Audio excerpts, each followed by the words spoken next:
here is my table of content. I'll talk about reduction first, a little an introductory note, and then about the motivation of reduction, and then 3 main questions of reduction. Then I talk about Hoover's 3 reduction possibilities, you know, this elimination and ontological, which is a strange collection somehow.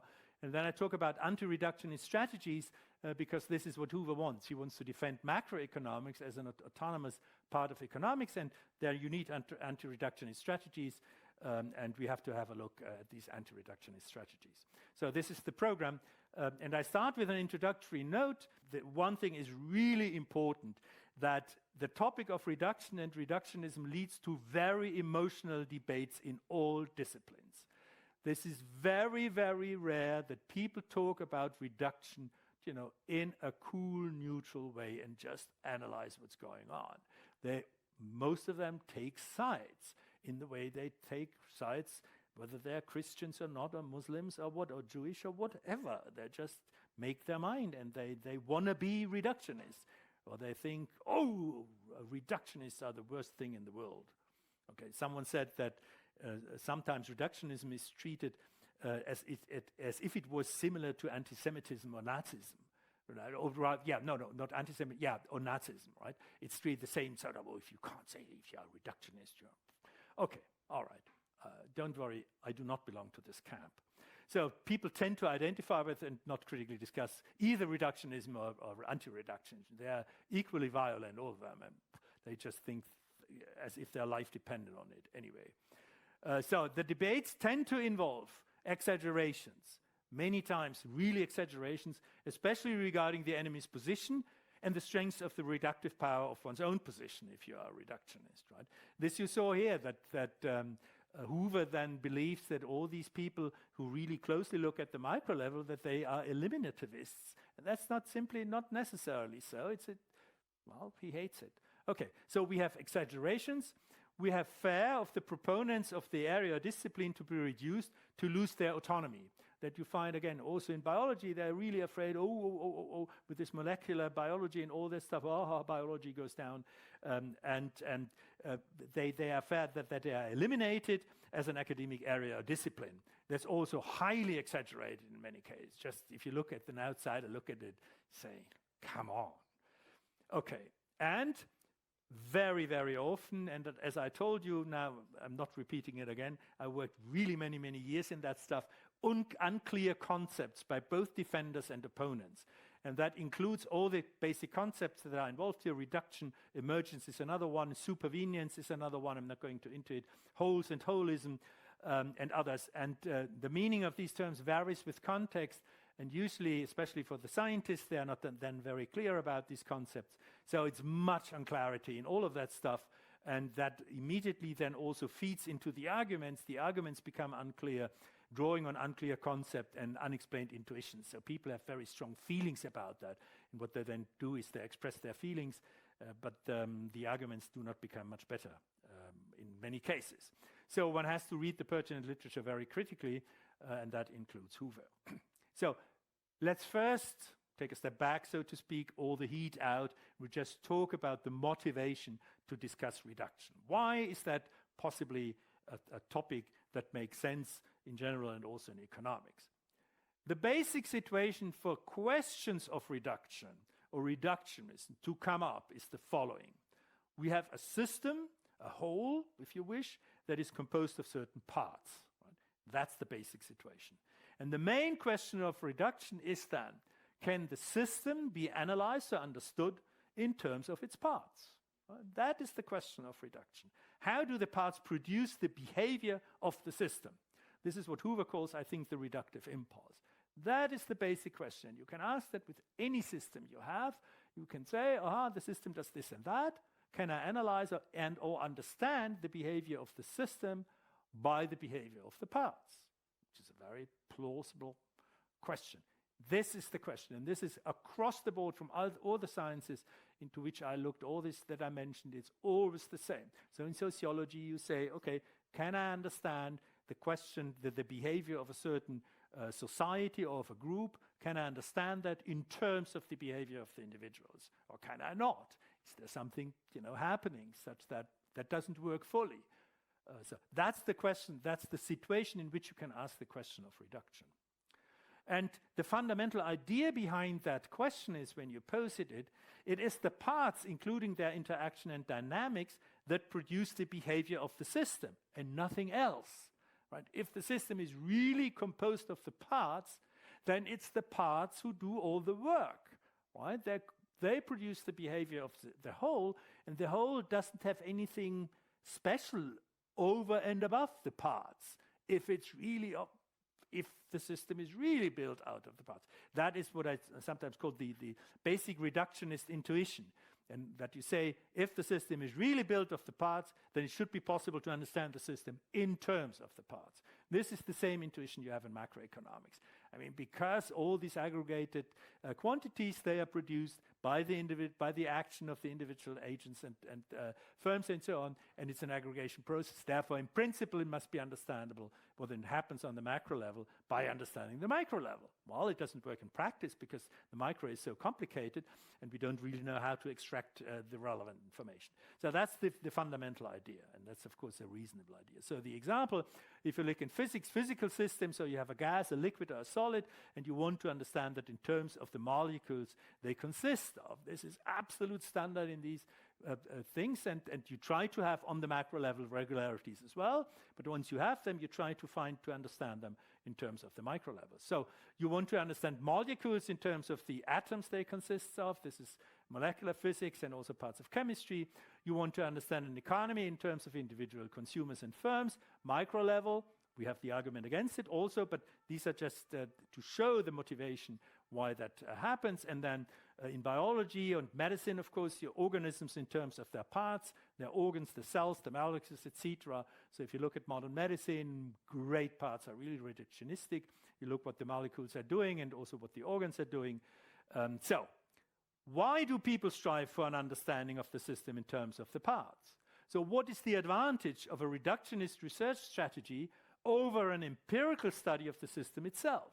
You may say, if you're interested in the system, why don't you study the system, right? Isn't that a deviation much too long? So what's the argument for studying not the system itself, empirically and pushing it around and making experiments on the system? What's the advantage of going down one level, right? This is again the same question in behavioral economics and neuroeconomics. Why is it worthwhile to uncover the basis, what's behind the preferences, neurally or behaviorally? Okay, so that's the question. One should have a clear answer to that question, and there are clear answers to that. Suppose we have empirically found out a regularity of a system on the system level, right? So we have a complicated system, a whole complicated thing, and we have found some regularity. So, for instance, in physics, you have the ideal gas law, that the pressure times the volume is n times that's the number of moles times a constant times temperature.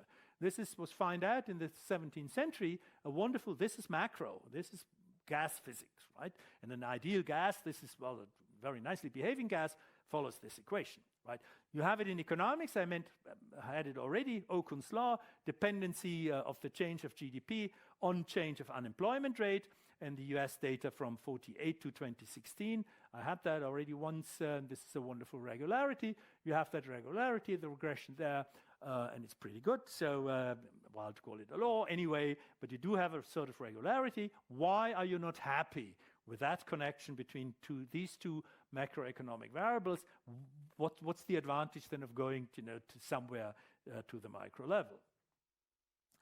And there are two main questions, and this is now, again, very general concerning all the sciences, two main questions connected with the discovery of empirical regularities. The first question is that you ask, why does the regularity hold? Is its existence understandable? So you have the gas law, and the question is, as for a physicist, you say, that's interesting, but can I understand why this equation holds? Right? And that's the same here with Okun's law. You can say, yeah, fine, good that we have this empirical data, but I want more. I want to understand what's happening. This is science, right? It's the question of answering, why is it there? can understand it, not just describing, but understanding, explanation. So the point is, if you remain on the macro level, of course you may have resources to understand it, but not in the same way than when you say, wait a minute, how's that phenomenon constituted? Oh, there are parts that produce it, so let's go and look into the parts, and then we have a chance to understand why this equation holds, why this regularity holds. So that's the idea.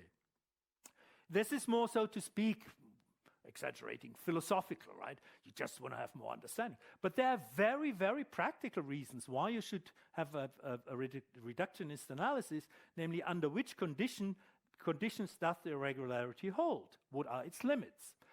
You can investigate that empirically to some degree. Well, it's difficult with Ocken's law because you can't experiment really. In physics, of course, you can make experiments and try to find out when does the equation break down.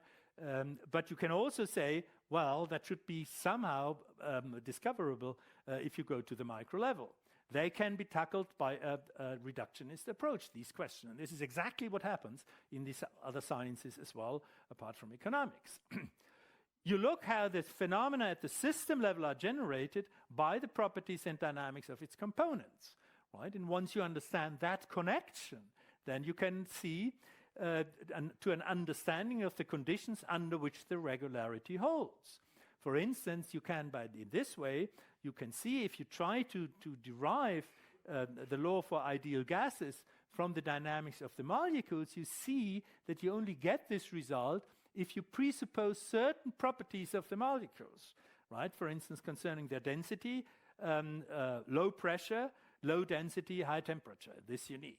And that you find out by this reductive analysis. You see, whoops, so I can expect that this regularity can only hold if temperature is high, pressure is low, density is low, right? So you understand the possible limitations, and then you can, of course, check empirically the limitations, but you got an understanding of the limitations and also know where you have to play around if you want to develop that further. And that all applies, of course, to macro in economics as well, that an understanding of the macro phenomena, one approach to the understanding is given by this reductive analysis. So the Lucas critique, for instance, is exactly of that kind, right? You have macroeconomic models, and what Lucas critique tells you is we can understand the limitations of the models because their dependency on the policy beliefs of the individual actors we can analyze at the micro level, right? So application of macroeconomics take into account that individuals in the economy adjust their behaviors in light of the policy pursued by the government. This is how he puts it, and he's absolutely right. So it's only a reductive analysis that brings you to these limitations that you see, wow, here's an additional parameter that we do not see, that it's in the model, but it's set constant, right? And you see that when you go down to the micro level, and then you see, oops, we have to insert a parameter here that we have to adjust then to policy. That's the simplest case, of course. In other words, relationships embedded in macroeconomic models would not be invariant to policy actions. Yeah.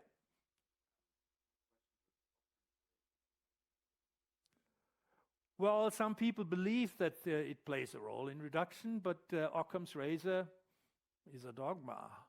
I mean, these people who use Occam's razor, they simply take it as given.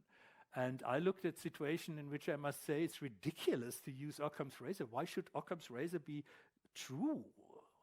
This is an ideology. Pragmatically, you can argue for Occam's razor, but in questions where you have to decide, on material matters, Occam's razor is just useless because it's just the strategy entia non sunt multiplicanda praeter necessitatem. That's what it says. So it says don't introduce additional stuff that you don't need. Sure, yes. But really substantially help in questions, what is there, what does really exist? It doesn't help you at all, right? It just says, take out the rubbish.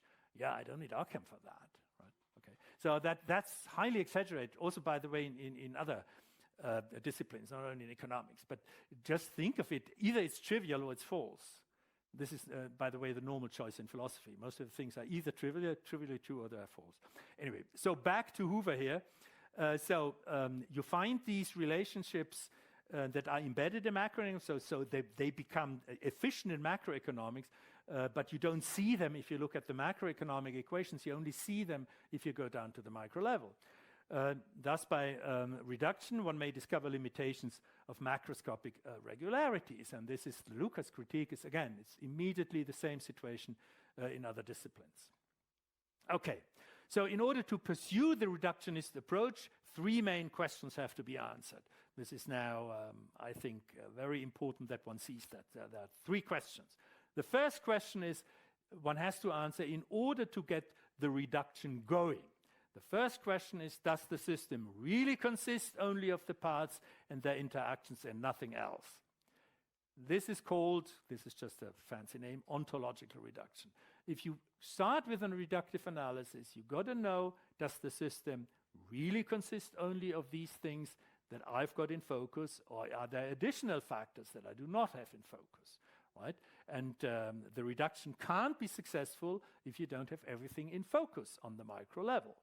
So a reduction is impossible if the system is not composed just of the parts in question. Trivially true, and I show you an example that's from the 18th and 19th century biology.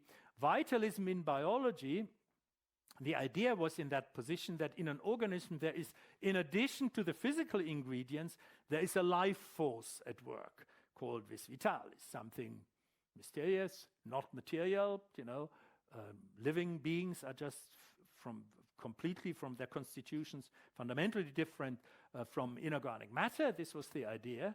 And if that is the case, if you have got in a living organism this additional thing, this life force, then of course a reductive analysis in terms only of the physical ingredients can't tell you what the secret of life is. That's impossible, because you're leaving out one component. So the point is, if you really run a reductive analysis, you're going to be sure that everything that's really in the system, that constitutes the system, is in focus. Clear.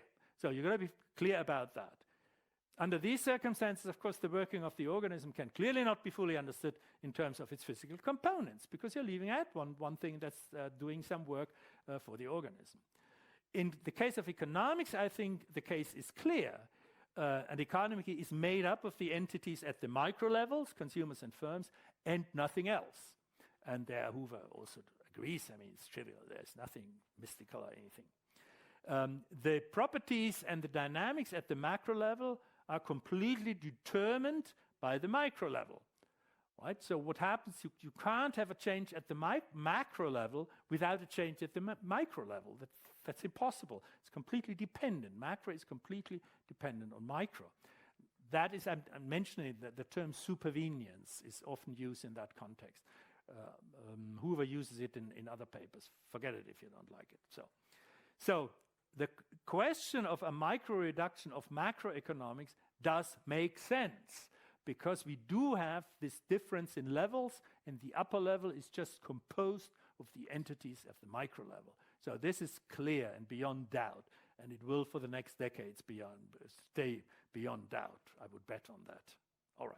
This is the first question. What is my situation under which I run my reductive enterprise? The second question is, in order to get the reduction going, what exactly are the parts that I'm considering?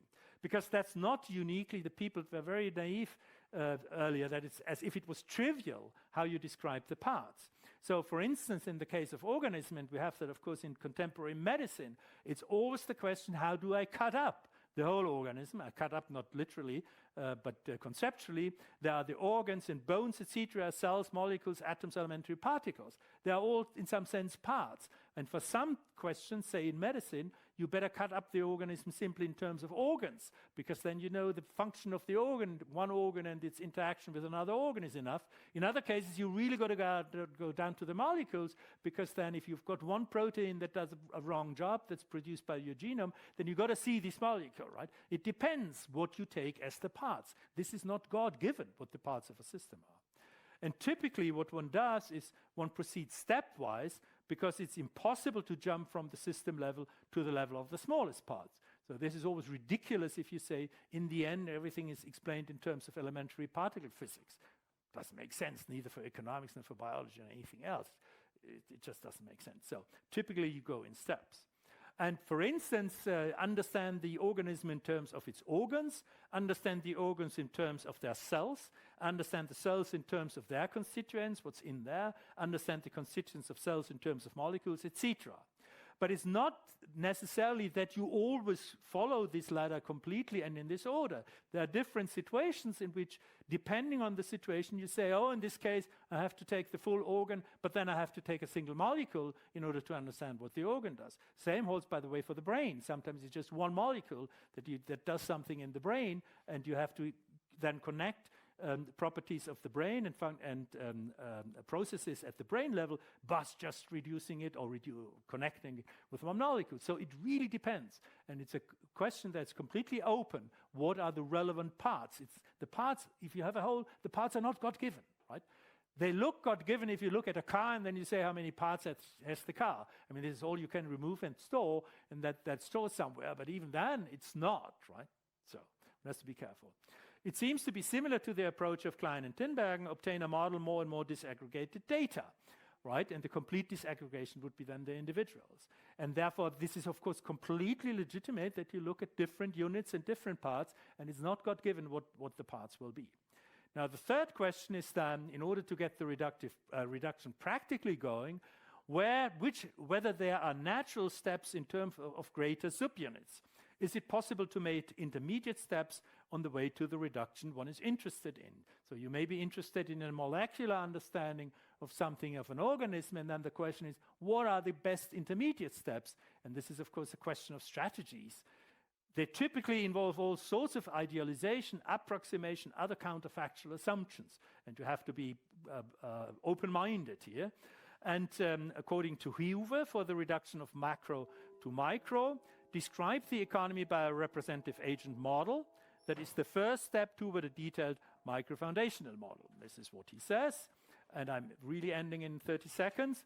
Note that the representation of the system in the same way as the parts may be extremely implausible, right? So the representative agent models have a deep, if you look at thermodynamics, a gas, if you represent a gas as a giant molecule, then all the properties you are interested in have disappeared.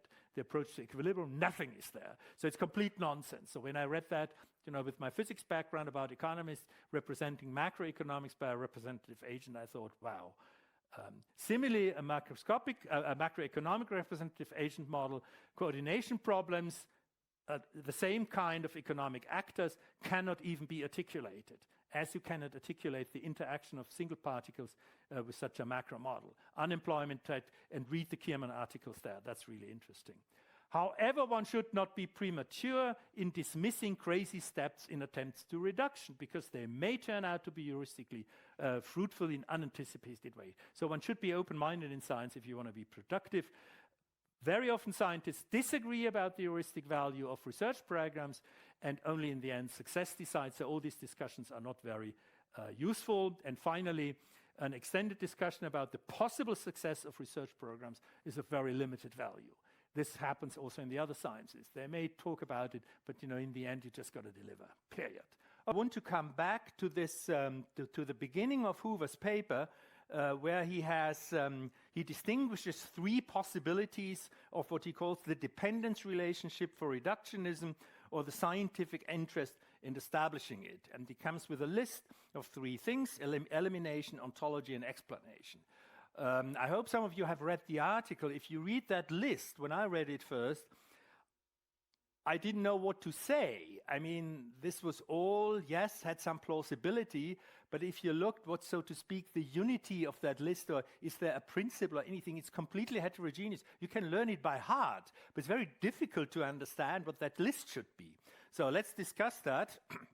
So first of all, elimination, when he says that reduction sometimes aims at, or it's a consequence of reduction, that a certain upper level is eliminated. And that is correct. Elimination is a possible consequence after a successful full reduction of the system level to the component level, regarding all concepts, methods, and explanation types. If you have that, so if you have everything from the upper level available at the lower level, then there may be situations in which you indeed eliminate the upper level, but not necessarily, because it may be extremely practical still to speak do research on the upper level because it may be much more economical. And therefore, it's not necessary, even if you have a full explanation, a full reduction of everything at the upper level to the lower level, that you still speak in terms of the upper level, knowing that you can reduce it, but you don't eliminate it. So elimination is a possible consequence. And what I see is that, I see that now here in economics, and I saw it already also in biology very strongly, that biologists fought against reductionism because they saw that reductionist approaches as trying to eliminate biology, right? And so organismic biology, for instance, there were people, famous organismic biologists, you know, who have the whole organism in focus. And there was then sometimes against, in some cases at least, against the reduction to molecular biology. And then they thought, yeah, something is going to be lost, and they're trying to eliminate us. And that is usually not the case. This is just one of these exaggerations that people have in this reduction debates. So it's just a possible consequence, elimination. But people who work on the upper level are sometimes afraid that they lose their job because they are taken over by those working at the lower level, which is usually not the case as far as I can see. So elimination is a possible consequence. Then the other thing, ontological reduction, namely whether the upper level is really composed of the things of the lower level, that's a presupposition of all other questions of reduction. So it's on a completely different level. So this is a presupposition of reduction, and elimination is a possible consequence of reduction. And the third thing is even in between, namely explanatory reduction is a special type of reduction that's logically independent of elimination. So what Hoover puts here on one list really belongs in three very different boxes. One box being, what are the presuppositions to get possibly a reduction going, or ask the question about reduction. The second one is then explanatory reduction. What sort of reduction do you want to have? Is it a kind of explanation of the upper level, or is it just, for instance, a redefinition of the concepts of the upper level in terms of the lower level, or whatever? There are many variants. I didn't go through all of them, so this is just one variant. And the third thing is a possible consequence, which is on a different level again. So what he mixes up there in that list is these three different levels of reduction questions, and therefore, when you read that, you don't know really what's going on with that list. Okay, so many people are really confused about these different questions and what's going on there, especially scientists, but also some of the philosophers. And because it's so complex, and to get clarity there is really not an easy thing. So these about the reduction possibilities, and now let's get, that's a heterogeneous list.